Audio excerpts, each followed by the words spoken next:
Good evening and welcome to the special edition of News Journal. Previous industrial revolutions liberated mankind from animal power, made mass production possible and brought digital capabilities to many people. But the fourth industrial revolution, according to the World Economic Forum, is different. But how different? To help us answer that and other questions, I'm now joined by Dr. Peter Baofu, an American academic and author of 153 books. Welcome, Professor Dr. Peter, and thank you very much for joining us. Thank you for inviting me. Professor, we are in the midst of the fourth industrial revolution, but can you take us briefly through the previous three? What happened there? Mm-hmm. I think that this is a very important question nowadays because if you look into history, we went through different stages and different kind of revolutions. Not every country go through the same stages, but in general, let's say in the older day, in the pre-industrial era, we had the agricultural sector, which was the dominant economic sector in many countries around the world, and people used hunting and gathering, agricultural, and all that. But then you have the first industrial revolution, you have the invention of steam engines, the railroads, the cars, and all that. And then you have the green revolution, and you have the computer revolution. And then nowadays you have biotech, genetics, you have especially IT, and many other things. Now, one step further, you have the space technology coming up, the space economy that I talk about in my publications. So things have been progressing further and further into the high-tech era, which means that unlike the many things that you see in Africa and some other areas, people are still use physical power to do a lot of things. People used to carry some trash with a bag, used a horse, for example, in some other countries. Now we are getting away further and further away from that. Instead, we are using more and more machines of doing the same thing. And not just using horses, we use some other energy. Now we use more and more in the future, we use solar energy, nuclear energy, and some other energy. So what then, according to you, is the fourth industrial revolution? I think that one of the most important things that we have to focus on is the rise of machines. Machines in many different forms. Either you talk about the IT, for example, or you talk about nanotechnology, you talk about biotechnology, for example, and many of them are increasingly, as I propose, one of my 120 visions and theories of the future is one of post-humans.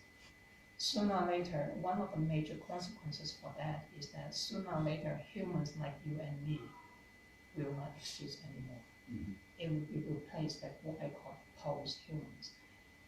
It is gradually evolving now, but it will take further and further and further into the future. But it will go through different stages in my publication that I just mentioned. Some of them are farther into the future, maybe a million years from now. Some of them may be a few hundred years from now. Some of them may be a few decades from now. So different stages. But Professor, we are now wondering what is happening in the world because of exactly what you are saying, the frightening pace of technology, how it changes. What do you have to say to that? I, as a futurist, I'm not the kind of person who is afraid of technology, afraid of machine. I think that everything in life, if you go into human history, look into the history of technology, there are always some costs, there are always some benefits. Something they can do for us, but something they can also harm us. Look at nuclear energy. It can be used for nuclear energy. It has been used as a nuclear weapons. Look into Nagasaki and Hiroshima. Everything we do, we use a knife to cut, but a knife is also used to kill people, and they have been killing people all the time. So I'm not the kind of person who said, oh, just because, anyway, just in case, another story. A few hundred years ago, in the first industrial revolution, when they invented the steam engine, and at one point the steam engine killed a worker on the railroad. And people say, oh my God, these engines are killing people, we have to shut it off. I'm not the kind of person who would shout and scream and become very afraid of that. Everything in life has the negative and the positive. The question is, how do you balance? If the costs are more than the benefits, then you should get out of it. But if the benefits are more than the cost, then you go for it. Now, by cost and benefit, I'm not talking about just money. There's a very narrow way to measure things. I'm not talking about money at all. I'm just using it as a metaphor, cost benefit. You can use advantages and disadvantages. I'm not talking about money, but that is exactly what we need to focus on. But like it or not, this will move on. All this rise of the machine and some other things, not about machine anymore, will emerge.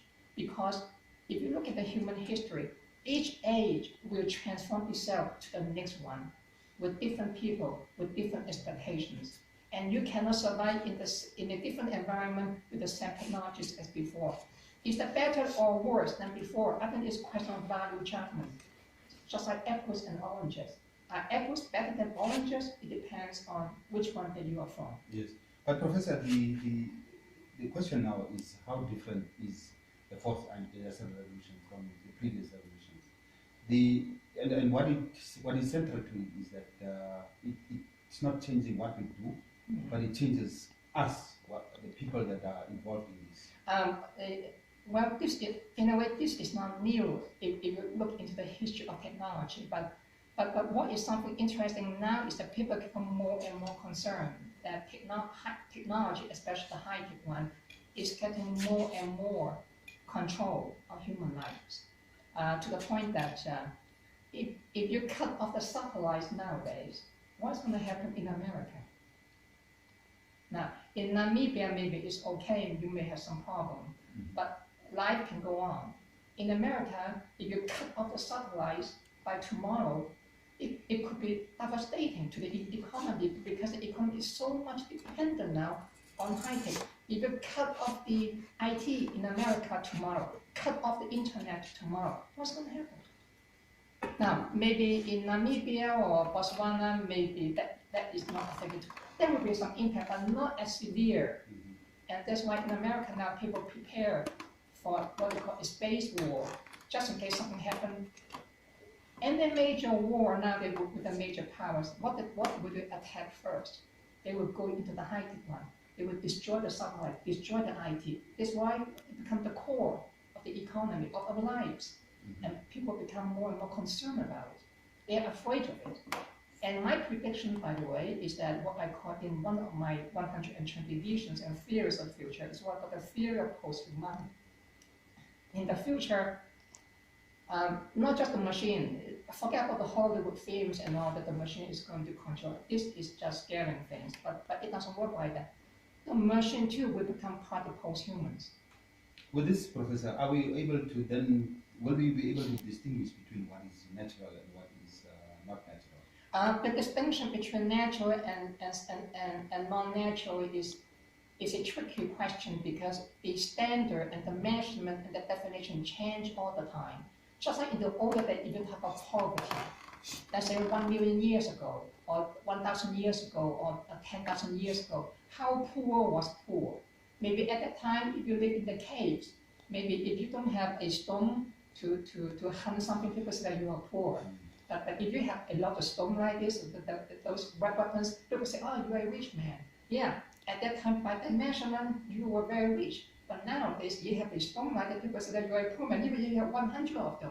But if you have a limousine, a helicopter, people say that you are a rich man, right? Now, 1,000 years from now, what do they think that you will be rich? Maybe you have a spacecraft that can take you to Mars. You own that spacecraft. People say, oh, you're a rich man. And someone say, no, I don't have it. I have to go and buy a ticket to go to Mars. You say, oh, you're a poor man.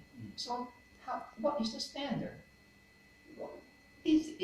What is natural and non-natural is historically contingent. Sooner or later, my prediction is the non-natural become much more dominant than the natural because of the impact of technology. And because of this impact of technology, we are talking about superhumans. Yes. Is that what we're talking about? Superhuman is only one thing. In my theory of post-humanity, I also distinguish different forms.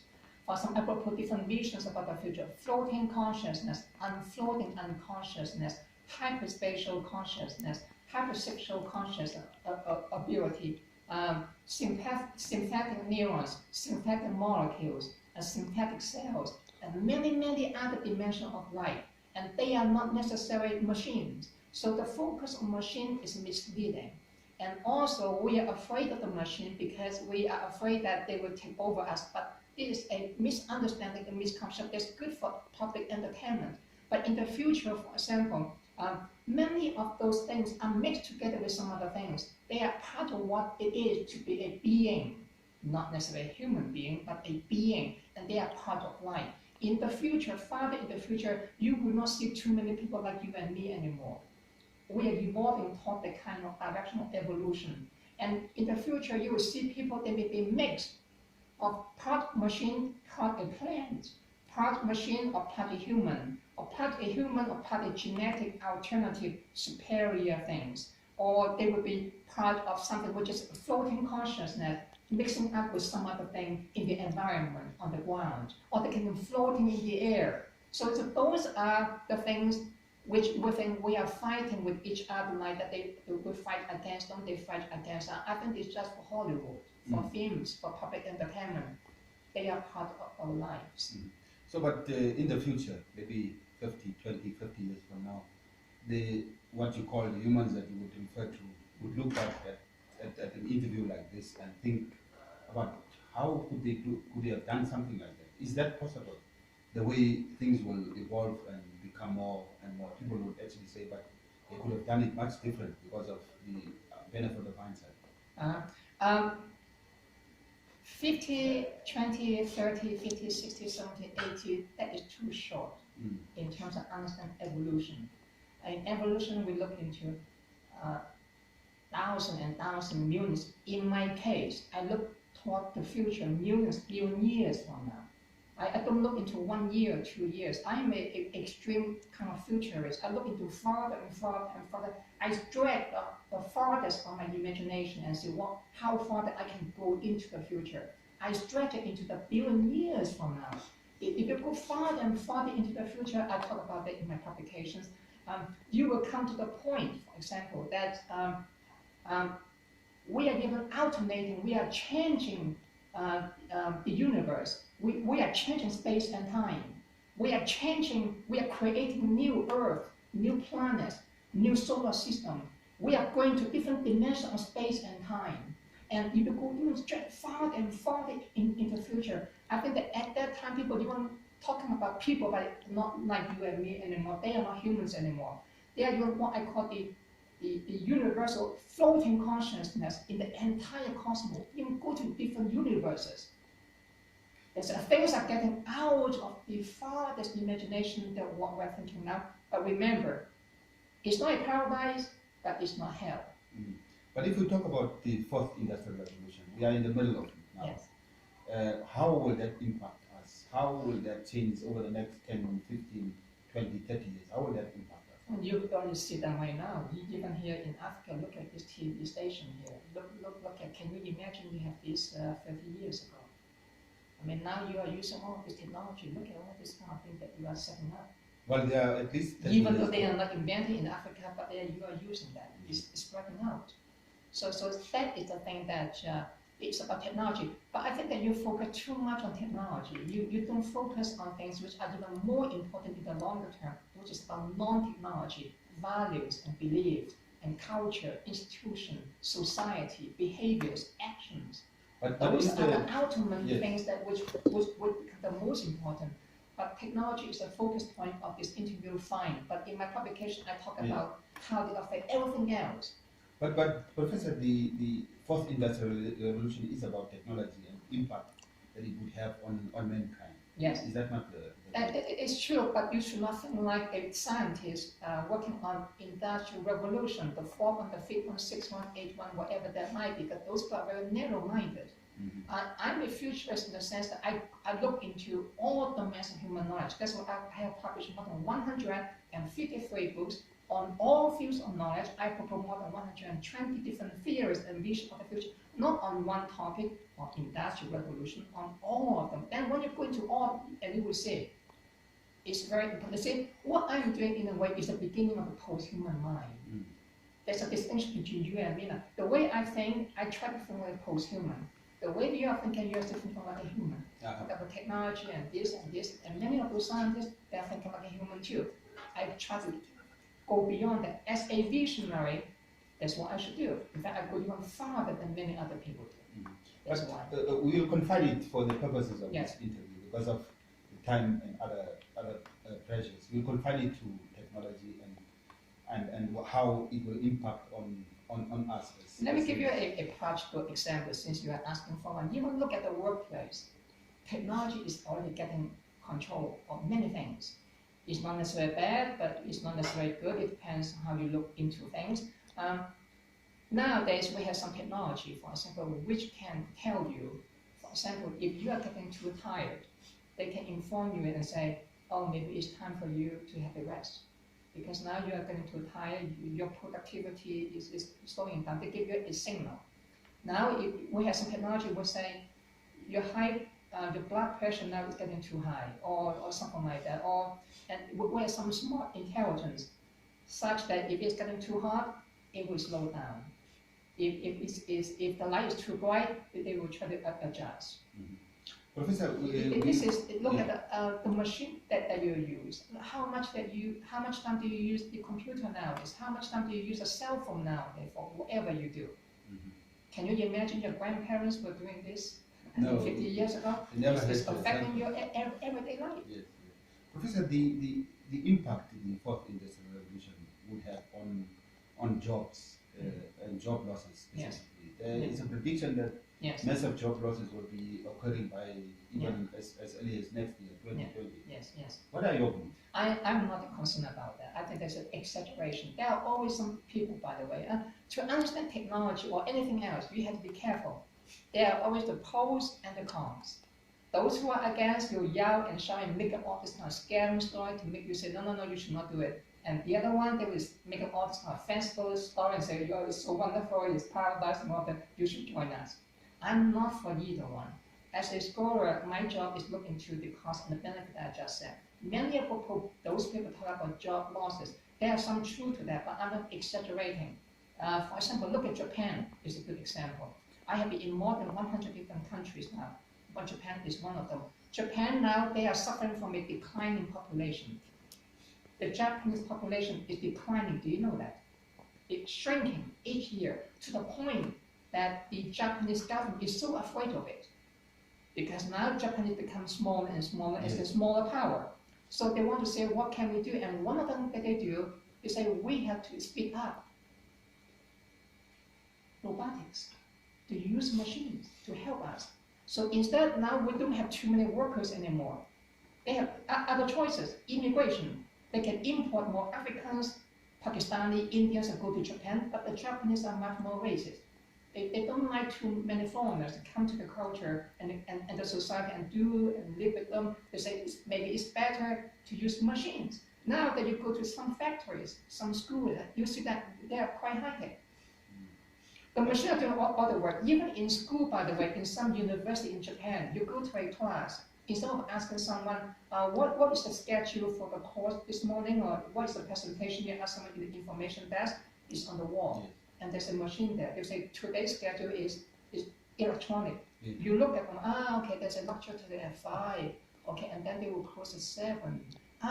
So Professor so-and-so is going to come. You don't need to ask anyone. But artificial intelligence and the impact of this technology will definitely influence the way we work. How do we define work then? What is the future of work? How should we define basically what work is in the fourth industrial revolution? Work is an economic term, but work over time has had meanings which have been changed from time to time. And you can distinguish work from labor or work from play, for example. But in the future, for example, people will value more and more not physical labor, but mental labor, or intellectual labor, or some other labor, which use more and more of your mind. In the oldest day, in hunting, gathering, it's very physical. You have to hunt, you have to fight with the animal, you may get beaten up or eaten by the animals. Nowadays, you use your mind more. So in the future, play is also intertwined with work. You have to play. Why do you play? Well, because you want to create some new ideas. Now more and more is here now. So how do you come up with new ideas? You play with ideas, but it's also your work. As a scientist, I get my PhD from MIT, by the way. At MIT, for example, people like to play. They encourage to play, but play is important part of creativity and invention. That's why at MIT people always try to invent every day. In that school, if you say you are smart, people will not say how big you are or how tough you are. They'll say, okay, show me an invention. And if you are smarter than I am, I will show you an invention which even works better than your invention. Okay, it's fine. I'm better than you. Okay, fine. Don't need to argue. Show me. So what you are saying? This is good. Play and work now. So the meaning of work now, in the older day, in medieval Europe, work was in the service of God. Could you imagine you do anything you say you did not care about God? People say, oh my God, you are sinful. So what you are saying, with the fourth industrial revolution, we will be forced to think more in order to adapt to changing realities. I do not use the word force. That is also a value judgment. As a scholar, I look into the pros and the cons. And I can see that there are a lot of benefits, but there are also a lot of costs. It's a question of value judgment. But by the way, I want to say another thing which you have not said. Value judgment like that is relative. Think about a lion and a sheep. A lion would eat a sheep. From the standpoint of the sheep, the lion is evil, is bad. But from the standpoint of the lion, it's wonderful. The meat is so tasty. I would like to eat you more. So now, which one do you side? If you side with the lions, the sheep will say, no, you are evil. If you side with the lion and if you side with the sheep, the lion will say, oh, you are bad. So which side is? Because when you say, okay, is that bad or good? Are you forced or not? I think it's a value judgment. Now, value judgment is always part of life, but I try to transcend that debate altogether because in the future, it's no longer a question of human judging non-humans. It's a question of post-human fighting with each other and judging each other. It's not your job anymore to judge them because you are not there anymore to judge them. And also your human values are no longer accepted by the post-humans. Just as a sheep will not accept your values as a lion, and you also will not accept the values of the sheep. But what do we do to adapt to these changing realities? Well, you adapt is part of your survival in a way that you adapt to the environment, and that's very important. If not, you will die out. So in a way, that's part. But I don't think in terms of being forced, because that's also a joy, an amazement, a liberation too. You look at things always like on the other side, but I try to look at things. It can be a wonderful thing to have. If I have the money and the technology and all that, I could go to Mars. I would like to live there. Even if you don't visit me anymore, I don't want to die there in my last few years. For me, this is joy, amazing adventure. Now, for you, maybe not. You see that value judgment again? Yes, and as a person that visited so many countries, including, of course, Africa, where do you see Africa in this industrial revolution? That is a very interesting question because I think there's pros and cons over here at the same time. Costs and benefits, advantages and disadvantages. Africa has some disadvantages historically. For example, Africa never has a tradition of reading or a tradition of education that China has or Germany has, for example. So you are behind in that sense. But on the other hand, Africa has some other traditions which are also very interesting. Africans, I'm talking about especially sub-Saharan Africa, because in Africa there's a huge continent, we have a lot of diversity, North Africa, Eastern Africa, Central Africa, Western Africa, Southern Africa. Africa has certain strengths, physical, emotive. That is a very distinctive trait of Africans if you compare them, let's say, with the Chinese, or the Japanese, or the Germans, for example. That this strength turns out to be quite good in the future development of post-humans. Because there are different forms of post-humans. One of the forms of post-human are those people, they are superhumans. They are very good in physicality, very good in emotiveness. And I think that blacks, in this case, Africa in this case, has an advantage of that, but they have a disadvantage on the other side. But the same logic, in the opposite direction, you can talk about China. They too have advantages and disadvantages, but their disadvantages are what the Africans do not have. So this is up to you again, value judgment. But each of them, each apple or orange has something to offer. Yes. but something that they cannot offer because of disadvantage, but it's evolution again. Talking about the continent and vast inequalities that we see, not only on the continent of Africa, but also across the world, there is vast inequalities. Mm-hmm. And it is made more visible by the advent of technology. Mm-hmm. How do we use these technologies to address and solve these inequalities? Well, there are two value judgments in your question which I disagree. One is a question of equality, and the other one is how to address that. The notion of equality is a democratic ideology. I have another theory. Remember, I'm not the author or visionary of only one theory. I have 120 different visions and theories of the future. One of them is post-humanity that we have been talking about. Another one is what I call post-democracy. So the notion of equality is itself an ideology. It's not something which is true or universal. It's just a value judgment that some people accept. It becomes dominant in our age.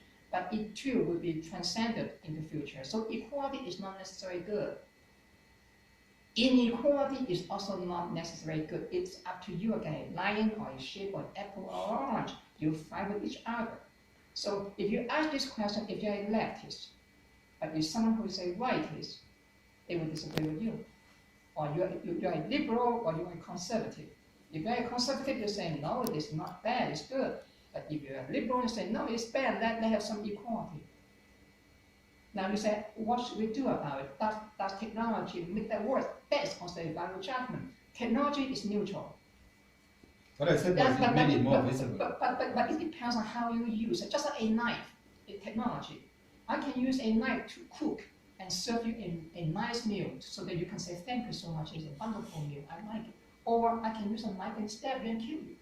So don't blame technology for that. Blame the person who is using the technology. So technology has been used for many good things, but they have been used for many bad things too. So it's up to you again. Now, there's a value judgment. Professor, we have come to the end of our very interesting discussion. I want to thank you very much for your time to join us here. Thank you for the invitation. Thank you very much. Thank you. And with that, we have come to the end of our discussion here on the 4th Industrial Revolution. Thank you for your company, and join us next time.